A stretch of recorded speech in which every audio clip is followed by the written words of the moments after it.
In today's video, I'm going to teach you how to undo in DaVinci Resolve. We will walk through using the menu so you can quickly fix a change you do not want. First, move your mouse to the very top of the DaVinci Resolve window. Look for the main menu bar that runs horizontally across the screen. You will see several words here, such as File, Edit, and other menus depending on your version. The word Edit is usually a little to the right of File in that top row. Take a moment to hover your mouse so you are sure you are pointing exactly at Edit, not at the timeline or any toolbar below. Once you have found it, click Edit in the top menu. As soon as you click, a drop-down menu opens directly under the word Edit. This menu should stretch down with a vertical list of options. You can move your mouse slowly down this list without clicking yet, and you will see each option highlight as you pass over it.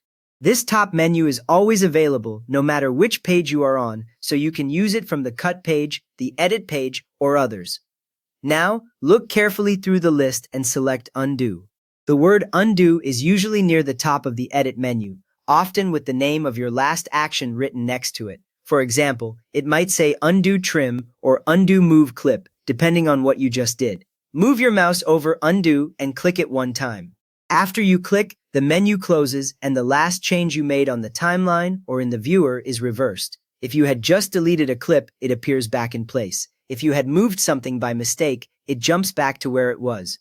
At this point, watch your timeline or your viewer panel closely. You should see the visible change happen as soon as you select Undo. There is no extra save button here. The undo takes effect immediately.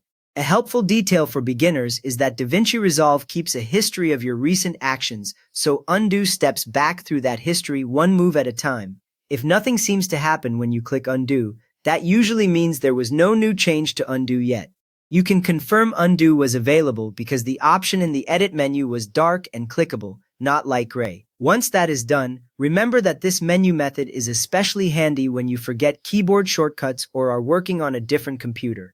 The edit menu stays in the same place, so you always know where to go when something looks wrong and you want to quickly back up one step. You have just learned how to undo your last action in DaVinci Resolve using the edit menu. If that helped you rescue a mistake, please give the video a quick thumbs up and subscribe if you want more simple Resolve tips.